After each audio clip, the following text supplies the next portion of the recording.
दोस्तों, आज हम एक कहानी पढ़ेंगे जिसका नाम है गुनाहों का देवता, जिसके लेखक हैं धर्मवीर भारती।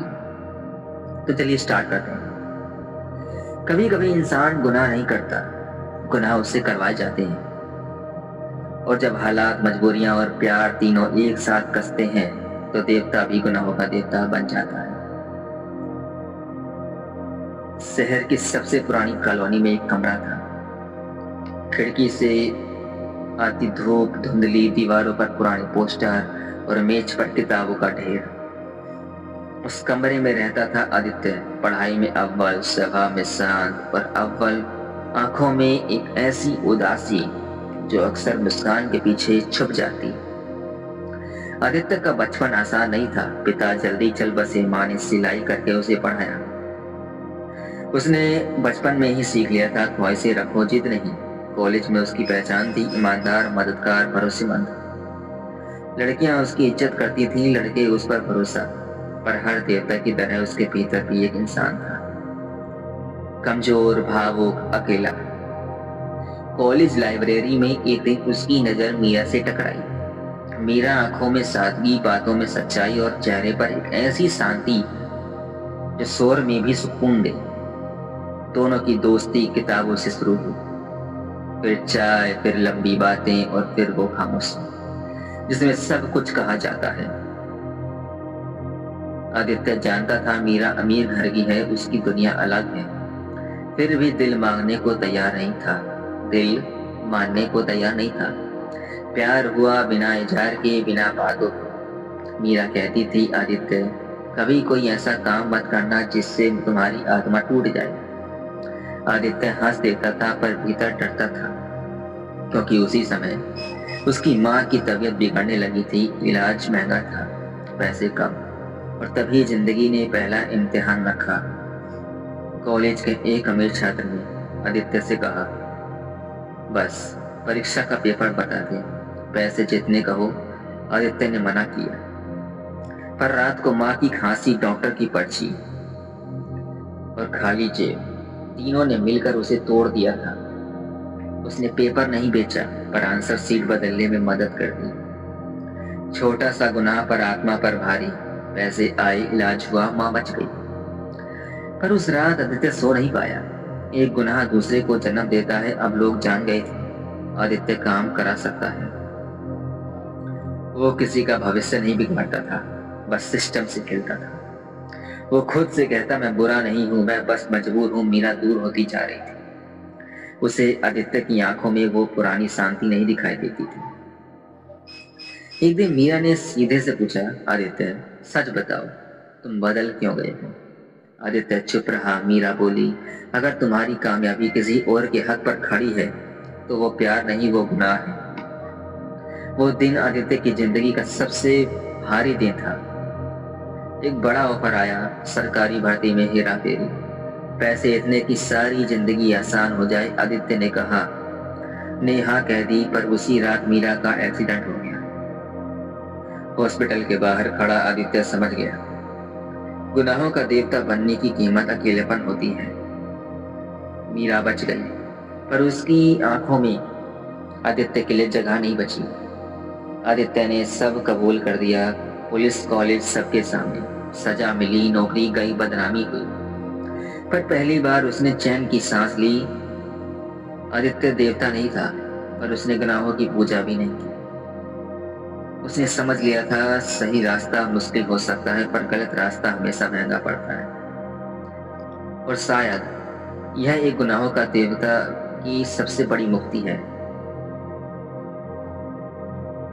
सजा तय हो चुकी थी, पर उससे पहले एक रात बाकी थी।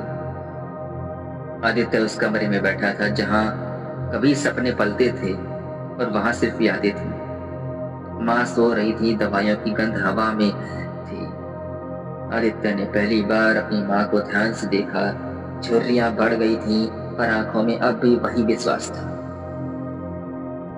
वो फुसफुसाया, माँ मैंने तुम्हें बचाने के लिए खुद को खो दिया। कमरा खामोश रहा, जैसे कोई जवाब देने से डर रहा हो। जेल की सुबह किसी भी सुबह जैसी नहीं होती। यहाँ सूरज उगता है पर रोशनी नहीं आती। आदित्य को लगा जैसे समय रुक सा गया हो। चारों तरफ ऐसे चेहरे थे जिन्होंने भी कभी अपने अपने बहाने बनाए होंगे। एक बूढ़ा कैदी बोला, यहाँ सब खुद को सही बताते हैं। आदित्य मुस्कुरा दिया। वो अब खुद को सही नहीं मानता था। रातें सबसे कठिन थी। जब कोई आवाज नहीं होती तो भीतर की आवाज चिल्लाने लगती है। आदित्य हर रात खुद से सवाल करता, क्या मैंने सही किया? क्या गुनाह मजबूरी से छोटा हो जाता है? क्या प्रेम गुनाह को माफ कर सकता है? और हर बार जवाब एक ही मिलता, नहीं नहीं नहीं। एक दिन जेलर ने कहा, तुम्हारे लिए चिट्ठी है। हाथ कांप रहे थे। मीरा ने लिखा था, आदित्य, मैं तुमसे नफरत नहीं करती, पर मैं उस इंसान से प्यार भी नहीं कर सकती जो अपनी आत्मा से समझौता कर ले। अगर कभी बाहर आओ तो खुद से दोस्ती करके आना, मुझसे नहीं खुद से। चिट्ठी हाथ में थी पर शब्द सीने में उतर चुके थे। जेल में आदित्य ने पढ़ाना शुरू किया। वो दिन कैदियों को पढ़ा था जो कभी स्कूल नहीं गए थे। पहली बार उसके ज्ञान से किसी का भला हो रहा था।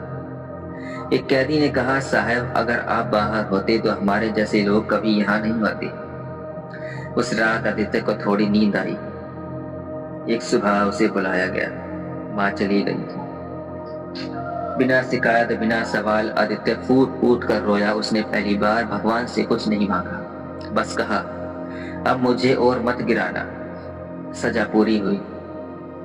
जेल का गेट खुला पर दुनिया बंद लगी। ना कोई इंतजार करता चेहरा, ना कोई सवाल। आदित्य ने एक छोटा सा कमरा लिया और ट्यूशन पढ़ाने लगा। वो अमीर नहीं था पर हल्का था। एक शाम मीरा सामने खड़ी थी। दोनों चुप थे। माँ मीरा बोली, अब कैसे हो? आदित्य बोला, अब झूठ नहीं बोलता। मीरा मुस्कुराई, यही काफी है। वो साथ नहीं थे पर दूर भी नहीं। कुछ लोग गुनाह करते हैं, वो बच निकलते हैं। कुछ लोग गुनाह करते हैं और टूट जाते हैं, और कुछ गुनाह करके इंसान बन जाते हैं। आदित्य देवता नहीं बना, पर अब उसे गुनाहों की पूजा नहीं करनी पड़ी। रिहाई के बाद जिंदगी आसान नहीं हुई। हर सुबह एक नई उम्मीद लेकर आती और हर शाम पुराने गुनाहों की परछाई। आदित्य बच्चों को पढ़ाता था सरकारी स्कूल के बाहर। एक टूटा सा कमरा, वो फीस कम रखता। कई बच्चों से तो कुछ भी नहीं बोल लेता था। लोग पूछते, इतना पढ़े लिखे होकर यह सब क्यों कर रहे हो? आदित्य मुस्कुरा देता, क्योंकि अब उसे कुछ लौटाना है। समाज की अदालत कभी खत्म नहीं होती। कभी फुसफुसाहट, वही है ना, जेल गया था। कभी खुला ताना, अपराधी था, आदमी से बच्चों को क्यों पढ़ाते हो? एक दिन स्कूल से उसे निकाल दिया गया। आदित्य चुप रहा। पहले वो लड़ता था, अब समझ गया था हर लड़ाई जीती नहीं जाती। कमरा खामोश था, छोटा था। पहली बार आदित्य ने अकेलेपन को दुश्मन नहीं माना। वो खुद से बात करता, पुराने आदित्य से। अगर सब फिर से मिले तो क्या अलग करूंगा? जवाब साफ था, मदद करूंगा पर गुनाह नहीं। एक दिन खबर मिली, मीरा की शादी हो गई। दिल में कुछ टूटा पर कुछ जुड़ा भी। आदित्य ने पहली बार किसी के लिए खुश होना सीखा। उसने एक चिट्ठी लिखी, कभी भेजी नहीं। मीरा, तुम मेरी कहानी का अंत नहीं, मेरी शुरुआत थी।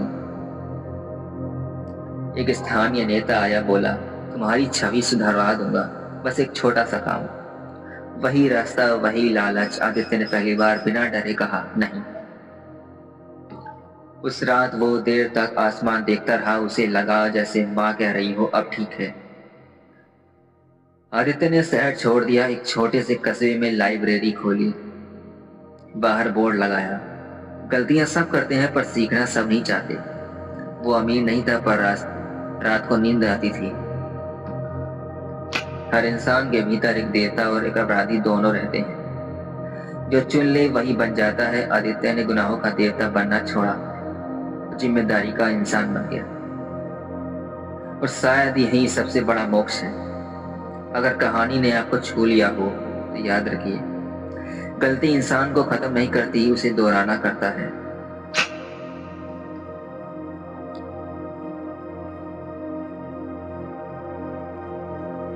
कभी कभी इंसान गुनाह नहीं करता, गुनाह उससे करवाए जाते हैं। जब हालात, मजबूरी और प्यार तीनों एक साथ दबाने लगते हैं तो इंसान देवता नहीं रह जाता, वो बन जाता है गुनाहों का देवता। यह कहानी एक ऐसे इंसान की है जो बुरा नहीं था लेकिन सही भी नहीं रह सका। धन्यवाद।